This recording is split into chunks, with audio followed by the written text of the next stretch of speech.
Let's cut the unnecessary, right? So is it necessary for me to type out a 4-page report when a 15-minute phone call might suffice? And so there are different opportunities here to simplify.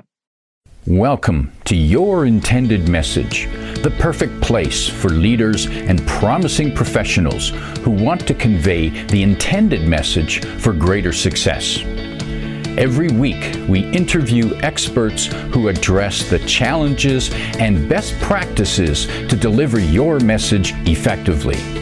That might be one-to-one, one-to-few, or one-to-many. And perhaps the most important conversation, one-to-self. I'm your host, George Torok. My guest today is Ann Gomez. Here's 3 facts that I think you should know about her. 1, she is the founding president of Clear Concept Inc., an international training organization. Ann is also a speaker and best-selling author. Her latest book is called Workday Warrior, a proven path to reclaiming your time, which is a non-renewable resource. 2, Ann and her team have been training many of the world's busiest people for close to 2 decades, helping them thrive at work.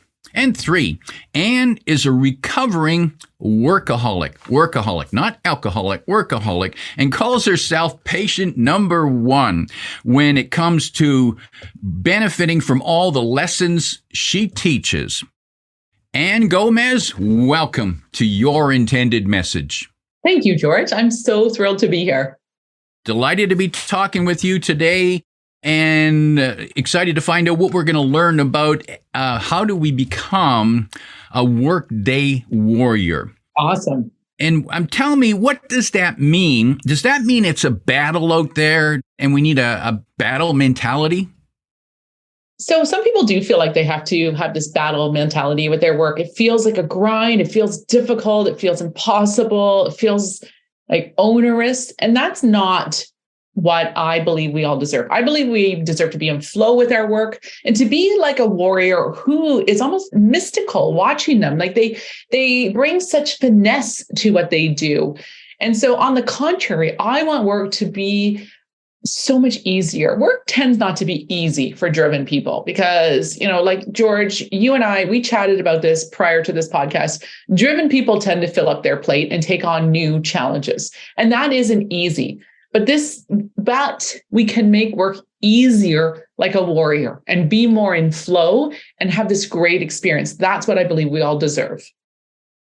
I'm curious about the inner conversation there that the warrior has. How do we set ourselves up to become more productive and more warrior focused without being warlike?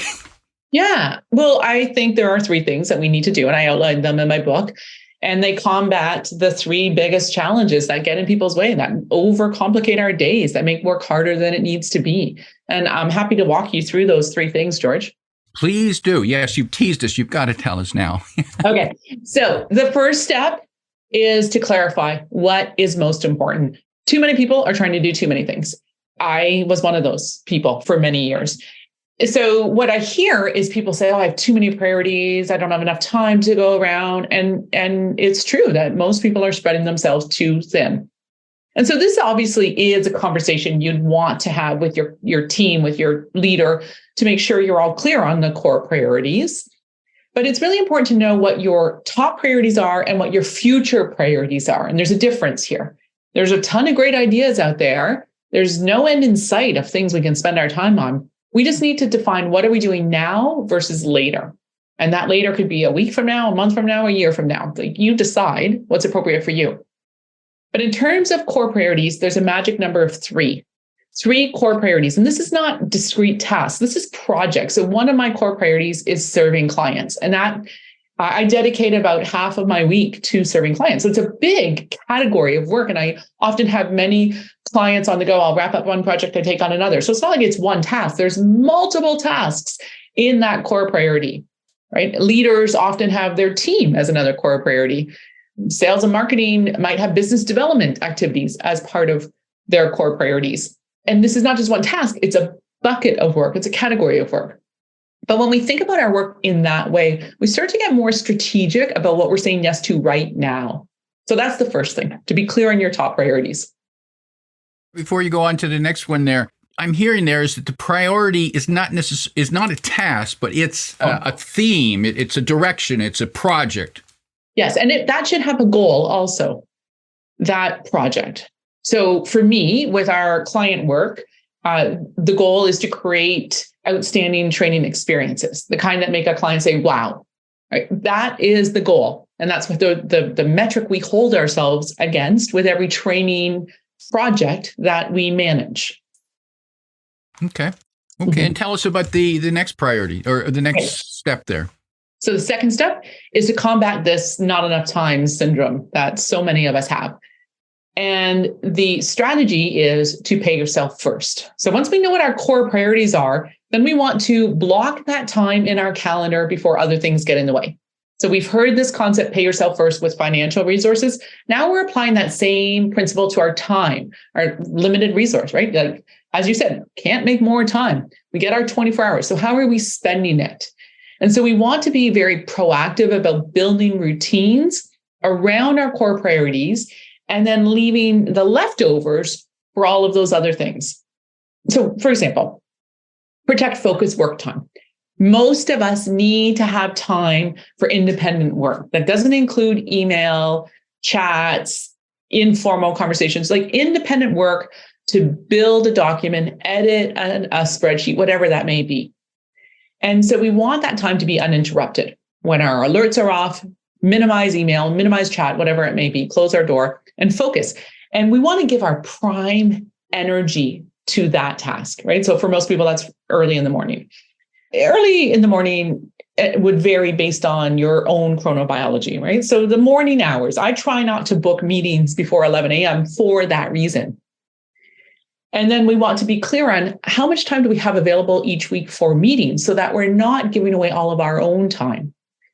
And there's one final aspect of our days that many people forget about, which is those informal communications. And people may find they're booked back to back. They might go in and block time in their calendar, but they're booked back to back. And they finish their day and they think, well, why didn't that go to plan? And it's because there's usually about 2-ish hours, and it varies by role, obviously, of informal communications, chats, emails, hallway conversations that are part of our day, an important part of our day. And so we need to leave that wiggle room in our day for those informal communications. And I'm hearing there the danger of being booked back to back. Mm-hmm. One, you're always running and you're always late for the next meeting and you're not prepared and you're always feeling drained. Yeah. We're not built to be on all the time. So in terms of preparing for meetings, we need that independent focus time in our day, in our week. And not every day has to look the same, but I encourage you to build routines, not just to reinvent the wheel every day, but to know this is what my Monday looks like. This is what my Tuesday looks like. And to build those routines. And of course you can be flexible, but to build those routines around having protected time for focus, having time for meetings, and having time for the inevitable follow-up that needs to happen, the emails, the phone calls, et cetera. And then in terms of being booked back to back, this happens with a lot of leaders. And what I encourage a lot of organizations to do is to reset the 30 and 60-minute time slots. If we even went as simple as 25 and 50-minute meetings, one, we'll cover the same amount of content because work expands to fill the time allotted, right? Pareto's principle. By the 50 and 25-minute allocation, we give ourselves time to get up and stretch, rest our brain, go to the washroom, get a glass of water. And the way to make this work is to start the meetings after the hour. So if it's a half an hour meeting, started at 5 minutes after the hour. If it's an hour meeting, started at 10 minutes after the hour. And this means that we inevitably stop at the top or the bottom half of the hour. But if we start and expect to end early, we tend to keep talking because we all like to talk. And I like that concept. I certainly like the concept of having 25-minute or 50-minute meetings, but I hadn't considered moving the start time away from the hour. Mm-hmm. Yeah, it's a good little trick. Yeah, because now we're looking, because we look at we're watching the clock and we're looking at, oh, okay, it's 10:02, so I got another 10 minutes. No, we're supposed to end now. Yeah, exactly. Like if you and I had a meeting that went from 1 to 1:50, I'm quite sure you don't have another meeting at 1:50. So I might feel inclined to say, oh, George, one more thing. But if our meeting goes 1:10 to 2, there's a good chance you have something else going on at 2, or I do for that matter. I like that. I'm going to use that. Good. Excellent. And tell us what else. Okay, so the third strategy to optimize your productivity is to simplify. So we like to call the tool associated with the strategy the simplify filter, which sounds pretty fancy, but it's really about running everything on your list through the filter of, can I simplify? And there's 3 ways to simplify. We can streamline, we can scale back, and we can seek help. And each of those have a number of different strategies, right? Like even with seeking help, we can obviously ask for help. We can also accept help when it comes knocking. And this is tough for some people who really like to do it their way and really lean into that perfectionism and that reluctance to delegate, because let's face it, you're probably really good at what you do. And no one probably is quite up to your level because they haven't had your experience. So some people are reluctant to delegate for that reason. And we have to reframe the support we're getting. Not can someone do it as well as I can, but can someone help me get some or all of the way there? Can I train someone? Right? And the answers to these questions are yes. So we really want to broaden our perspective about how we seek help. And you're right. It's easy to be reluctant to delegate because, well, I've been doing this for a long time. I know how to do it. I know how I want it done. They can't do it. They can't do it like I can. Yeah. And the first time, you're right? Like if we only thought about the first time, then the most effective model is to do it ourselves. And what I always like to say is delegating is a long-term play. So we want to think about the second, third, fourth, fifth iteration. And at this point, they're off to the races and they may be doing it better than you can. One, they may have more capacity. They may bring a fresh perspective. You're now able to free up your time to work on other things. So there's a lot of benefits to delegating. I don't think anyone doubts that. But it's so important to think of delegating as a long-term play. And I can see the wisdom there, because if I give this job to Anne, well, she's never done it before. I'm only going to have to go over it again with her after. I can't be bothered. Let's just get it done myself. And that's fine if it only needs to be done once in our lifetime. Exactly. You got it. Yeah. What we want to do is we want to think like a multiplier. We want to think about how can we get more done in less time, and doing it ourselves the same way over and over and over again isn't that strategy. So there are ways that we can automate, we can simplify tasks, right? We can scale back what's needed, right? So there are like lean manufacturing is all about, let's cut the unnecessary. Right? So is it necessary for me to type out a 4-page report when a 15-minute phone call might suffice? And so there are different opportunities here to simplify. That is. On the delegation part, what can we do so that the person or persons that we delegate to do have a better chance of getting there faster? So I talk about the ART framework, the art of delegating: assign, review, teach. So first, upfront, we have to set them up for success. Give them context. If they've never done it before, here's an example you could reference. Here's the reason why. Here's the ultimate goal. Like, we want to provide all the who, what, why, when, how information to set them up for success. It's not just flipping an email. Hey, George, best of luck, right? So we want to have that conversation. Then we want to book some interim reviews. So we want to give people enough time for success. If we delegate something the day before it's due, there's not a lot of time for back and forth. We might find, it's just faster to do it myself. So we want to really get ahead of the curve here and assign people work when there's time for them to work on it, and then book a review. And reviews, like a meeting, serves as a great deadline. So if you and I are working on something together, I would encourage us to book an interim review. And so let's say, okay, well, how's Tuesday? Could we look over the draft on Tuesday? And at that point, there's an opportunity to help them bring it up to the level that you want them to be at, right? So you could say, okay, well, I'm looking at this draft. Let's change this. Let's modify this. I really like what you did here. And you give some feedback. They go away, they work on it again. You have another review on Thursday. And obviously the pace and the frequency of these reviews will depend on their experience, right? So you want to, we're not micromanaging here. We're supporting the development of other people.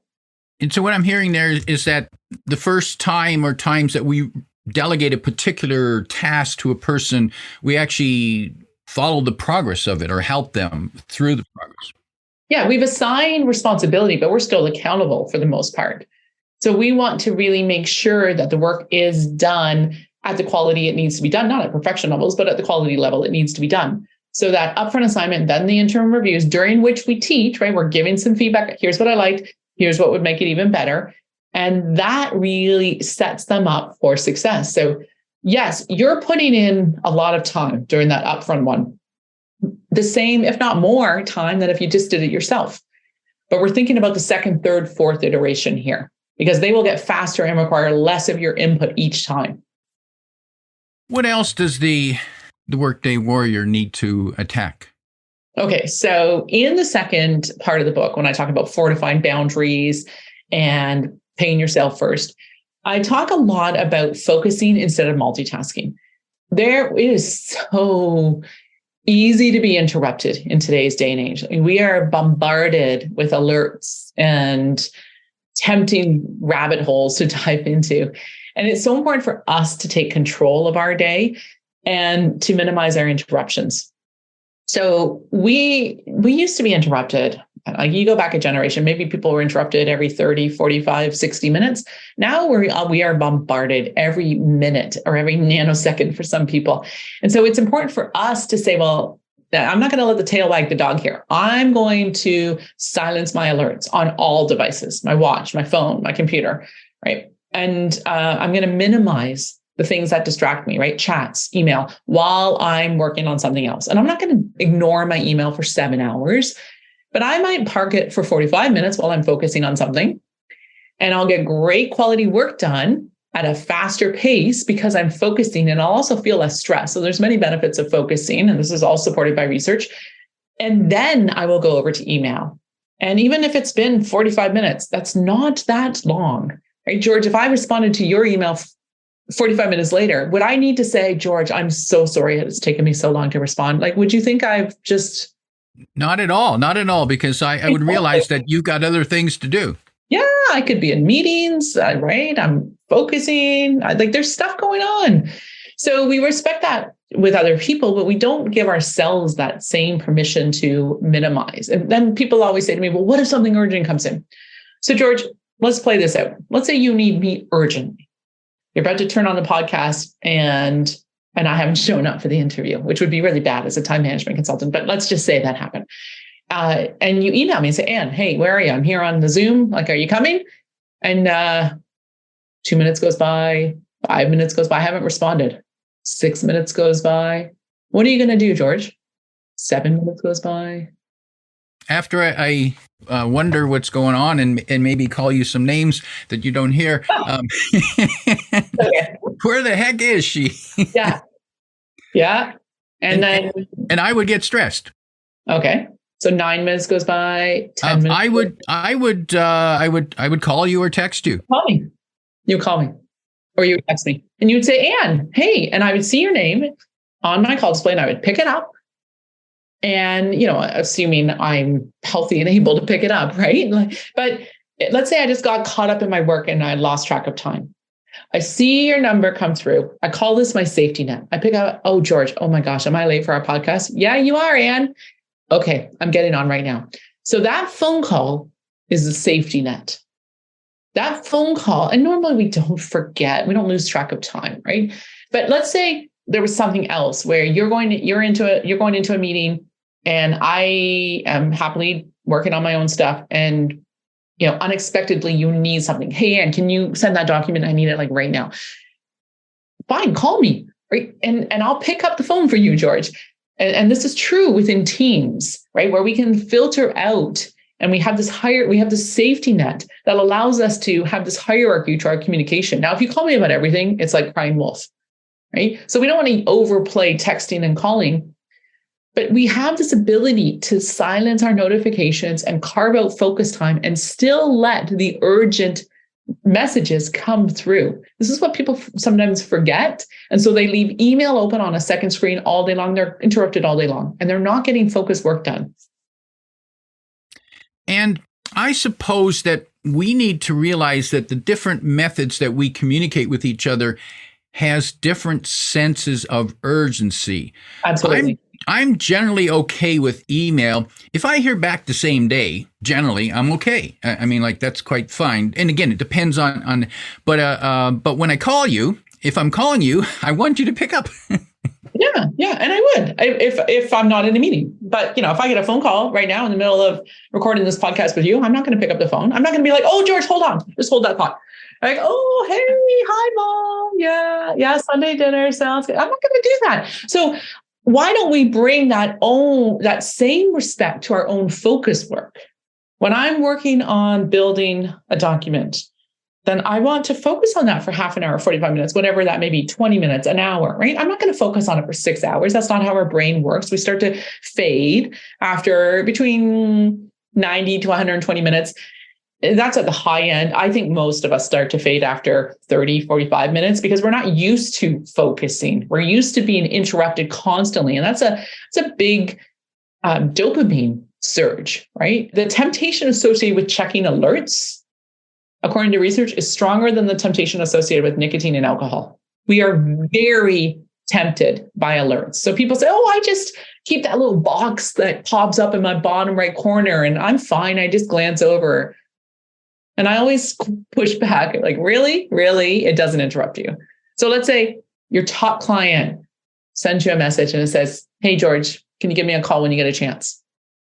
And you glance over and you think, okay, well, I'll finish this document and I'll call in about half an hour. So you go over to the document. What are you thinking about now? You thinking about what the client wants. Should I get back to him even sooner? Yeah, exactly. So you're torn, right? Most people just say, "Oh, I'll just call and find out what's going on." And then you find out it's not an urgent thing, right? Like, they would call if it's urgent. They'll text you. They'll send a drone over your house to find you. Like, there are ways to break through the noise. We don't have to be on email all day long. And most teams would agree, and they'd, like you said, say, "We're happy if people respond within the day." Some teams want a more timely response within the hour or two. It depends on what's happening, right? If the big deal is closing today, we want a faster response. But then we're not having as much time where we're carving out, like, in creation mode on those days. So we have to kind of balance this based on what's happening during the day.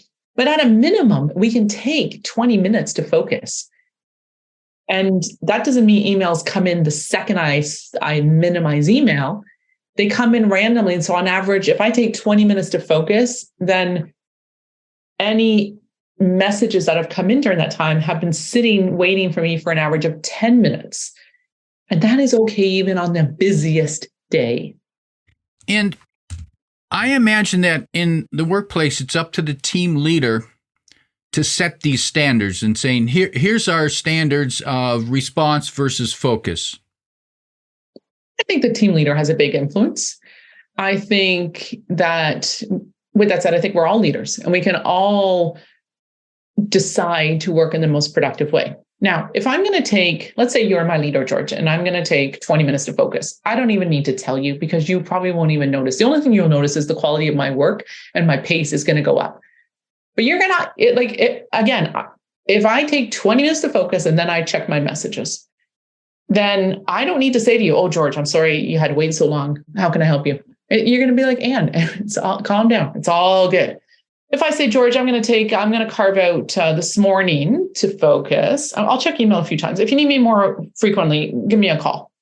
But I'm not going to take 3 hours without looking at messages. I'll block off 3 hours to focus, but there will be times in there when I will check messages 2, 3, 4 times, let's say.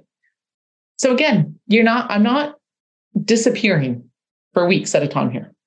Short bursts of focus. And I believe we all have the ability to add more focus time into our day. We can communicate with our leader, but we don't have to wait for our leader to tell us to do that. A lot of people across levels are multitasking right now. So I don't think we need to wait for our leader. It's more influential when our leader says, yes, this is a great way to work. I don't expect you to respond to emails within a nanosecond. I'd like you to be timely, but it doesn't have to be instant. That is effective when a leader does that. And I think all leaders should set that standard. But I think we all can play a role in protecting focus time. And I can certainly see value in focus time, because I know that when I do get focused, I'm more productive, and I actually feel good at the end of that period. I think, oh, wow, look what I just did. And when I sat down, I didn't have a clue, but now look how much progress I made. But yet, you mentioned the dopamine effect of the interruptions. I also wonder about the emotions involved there. For example, feeling guilty or being afraid not to respond faster, because what if I don't respond fast enough? The boss thinks I'm not responsive. Yeah. I hear that from people. So how do people deal with that? How do they rationalize that? Yeah. So I'm not encouraging people to wait 2 days to respond to an email. I'm not encouraging that at all. I'm saying take at least 20 minutes to focus on a big, chunky piece of work.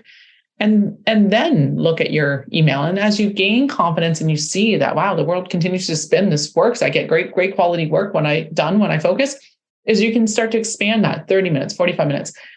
And the other thing I like to say to remind people is that we're not running a call center here, right? It's not about how many emails can you respond to. It's about the quality of your work. And for most of us, it's about getting big things done while also managing all the little things. So we build our day around the big things and the little things fit in. What a lot of people do instead is they do all the little things up front. And where there is free time, they'll put in the big things, but that free time tends not to come. So we need to turn this around, be proactive, pay ourselves first, put the big rocks, your core priority, independent focus work in your calendar first, and then let the other stuff fill in around that. Yeah, and that's usually about 2 hours, the other stuff. And that varies by role, by level, but we still do need about 2 hours for those little things. We just don't want to start our day with those 2 hours. Mm-hmm. And for people who want to find out more about you and the services you provide, they can find you at your website, clearconceptinc.ca, and you can find that link in the description below. They can also find information about your latest book, the Workday Warrior, at the same site as well as on the normal book selling places, and we'll have that link in the description below.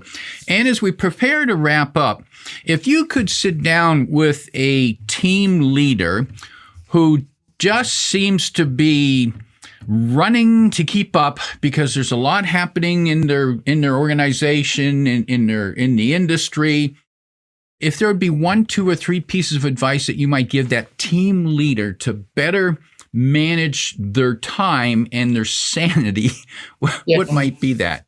I think the first one is really to be clear on what your core priorities are at the team level and at your individual level.